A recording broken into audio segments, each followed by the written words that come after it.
Hey folks, AJ here, back on my famous workbench. Going to make another video on a retrofit system that we've developed to replace the old, obsolete, and discontinued Sensatron control systems. If you have these control systems in your tub, on the right hand side we have the EC743A. This retrofit kit will also replace the straight 743 or the 100743. On the left I have the EC753. If you have these control boxes inside your tub or a touchpad that looks like this, whether it has the metal buttons or the rubber buttons on top, these systems are dinosaurs. They are obsolete. They are discontinued. If you see these on the internet, they are rebuilt systems. What we're going to offer you is a retrofit replacement system that's going to help get your tub back up and running with the same, if not more, features than the original system. So give me 1 second while I get these dinosaurs out of the way. Alright, and we'll bring in our new system. So our new system has a main control box, alright, that looks like this. Get it right here in the camera for you, everybody can see. Alright, you're going to have all the plugins are going to go in here. I'm going to show you how to do this in a second. So this main control box is going to get screwed down. You got a hole here and a slotted hole on the back side there. Screw that down into the subfloor where your Whirlpool tub is. Okay. Comes with a water level sensor, okay, which is this guy right here. Alright, you're going to notice a line on top that says water level. So this is going to get adhered to the back of the tub. So the manufacturer's directions say to put in, get a hot glue gun and put it in this channel right here, making sure you don't get anything near this chip right there. So that chip's got to go up against the side of the tub. It's going to sense not only the temperature, but also water inside the tub. Giving it a safety device won't turn the system on until there's adequate water in the tub. And the direction sheet also says to fill this top section up here, which is straight silicone. Okay, so straight silicone up here, using a hot glue gun down in there. And then you're going to put this on the back side of the tub, okay, right where this water level is going to be, which is going to be right above the highest jet. Okay, in other words, we don't want that pump or system coming on until all the jets are covered with water so we don't get sprayed. Okay, so that's what you need to do with this temperature sensor. Okay, now obviously I'm not here in a bathtub, so to fool this temp sensor, I'm going to just do a little trick and wrap this wire around the sensor, make it think that it is coming in contact with water, with a mass. It's a mass sensor, so it's going to think that there's mass there. Alright, so we got a yellow plug here that says option, and we got an option. We have two option plugs. It doesn't matter which one it goes into on the control box. Alright, now there are pins on this. Make sure you look closely and line the pins up. Alright, and get that in there nice and tight. And then there's a retaining clip there to keep that wire from vibrating loose or coming loose through usage. Okay, so that is our temp sensor. Alright, now we're going to go to our touchpad. Notice our touchpad will cover the hole of the original button. Okay, not by much, but it will cover the hole of the original button. So you guys will be good with that. It just sits right in the hole. The original button has a lock nut on the back side. Okay, the new button does not have a lock nut. Alright, we have a peel and sticker here. Okay, you're going to peel that off and stick that down to your trim ring. We offer 3 trim rings that can go with it. Okay, we have chrome, see that in the camera. We have biscuit, and then we have bone. Alright, so you're going to have to choose the color of your trim ring that you're going to want. Okay, silicone these in, put the button back in, and then you'll be good to go with a little bit of silicone. Get a nice watertight seal. Okay, so that is our new touchpad. Let me show you how this guy goes together. Same thing, pin system. Okay, all these plugs are this 8-pin system. Make sure you line it up appropriately. Okay, and then snap in the retainer.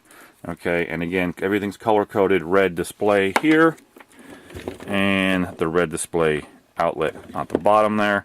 Plug that in, snap in the retaining clip. Okay, so that is our touchpad. Last is our light kit. Now the light kit is an option. These older control boxes, some of them had lights, some of them didn't. Now if you have a light in your tub, you probably have a lens that looks like this. Okay, so what you can do with the new digital lens, which is much smaller, is silicone it into the back of the new light lens. Okay, so you have to do any kind of drilling if you don't want to. If you do want to drill a new hole for the new light, you could as well. And if you don't want to use the light at all, you don't have to either. We're going to leave that as an option when you're checking out. Click on yes, I want the light kit, or no, I don't want the light kit. All right, so we are going to show you how the light kit goes together. You're going to get a jumper wiring harness that looks like this, and again, yellow color coded. Now these plugs, doesn't matter which one it goes in. This is a 4-pin plug, all right, and that's going to just go into the back of the light there, like that. And then we have this connective adapter, which takes the 4-pin here as well on the other side. Okay, push that in nice and tight, and then the option, again, it doesn't matter which option plug, the yellow option plug, going to go in there. Okay, so everything is all wired up now. That was very simple, right guys? Not too hard.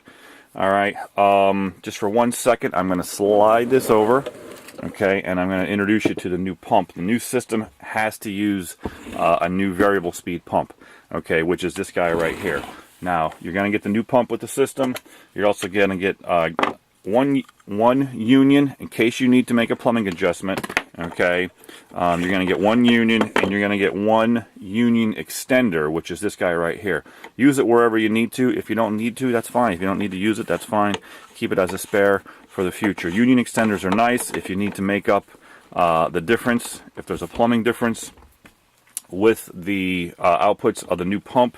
You can just, without having to cut the union and make the make a plumbing change, you can just use the union extender. Okay, thread that onto the front of the pump nice and tight, and then do the same thing with the union if you needed to do with your existing union or the new union. Okay, so everything's all there. If you need to make any kind of plumbing changes, you're going to get the one union and the union extender, and you're also going to get a new gasket. So if you're putting in using the old union on top, for example, it's always good to use new gasket material when you're tightening back up, when you're removing an old with a new system. Okay, so that is our pump. Also comes with the system. All right, now the new pumps, why we're using these new pumps is it's a variable speed pump. The old systems had 3-speed motors. Okay, so 3-speed motors are no longer being made. All right, what is being made is the variable speed pump. So that's a simple system. I'm going to bring this guy back into the camera. All right, we're going to plug the pump into the outlet. Very simple. Let me get it in the screen here for you. Very, very simple. And then, of course, you're going to plug the control box into your ground fault protected outlet that's underneath the tub. Now, this is all going to be pre-programmed for you guys. Let me plug this in, and then we'll keep an eye on the control panel as we energize the system. Get this a little closer here for you.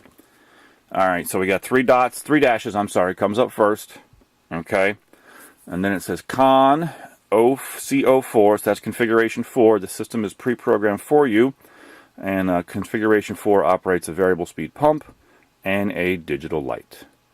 So 75 degrees is what we're showing here in the workshop right now. Okay, now things are going to get a little loud, folks. So we're going to turn on the variable speed pump first. Okay, all right, so like I said, the old system had a 3-speed pump. Now the new variable speed system operates under 6 speeds and a wave mode. Okay, it also has a timer system, so you can set this system to turn off by itself after a certain amount of time. So we hit the jets button once, it says 10.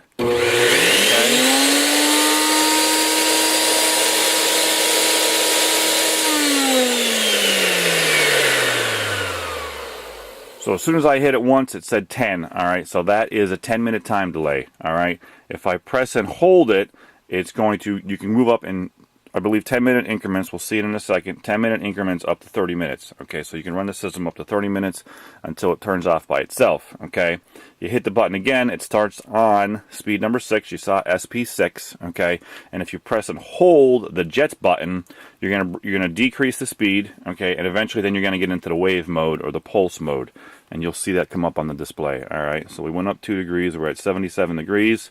So I'm gonna press and hold here. Oh, we're going in 5-minute increments. Okay, so now we're set for 30 minutes. After 30 minutes of use, the system's going to turn off by itself. Press and hold. 5, 4, 3, 2, 1. And then WA for wave mode.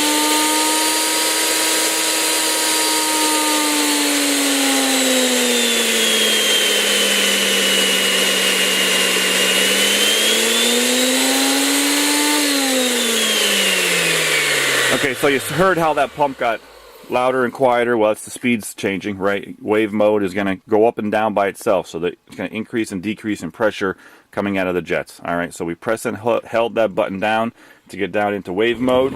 Okay, during the system, you don't have to wait the 30 minutes. You can just hit the jets button and turn the whole system off. You saw how it came up off. Okay, you also saw how the system was cycling through the temperature. And the time left. Okay, it's going to show you the time left back in the system. Alright, now let's show you the light, which is really, really nice. Okay, so the light button's over here, and we got an LED digital light. You got a little bit of reflection there. So I hit that button, and it goes into a color wheel. Alright, it was blue, whoops, falling down. Alright, then it turns into a yellow greenish look. Alright, and then it's going to go into the red, so it goes into a different color wheel there. Alright, and then you can hit the light button again, it goes off, okay. And then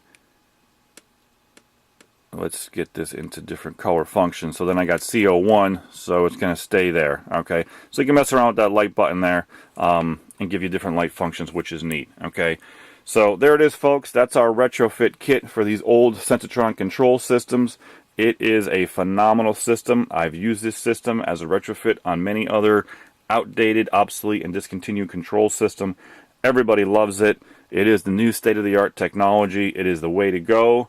Any questions beyond this video, feel free to give me a call. We are your Whirlpool Tub Parts Authority.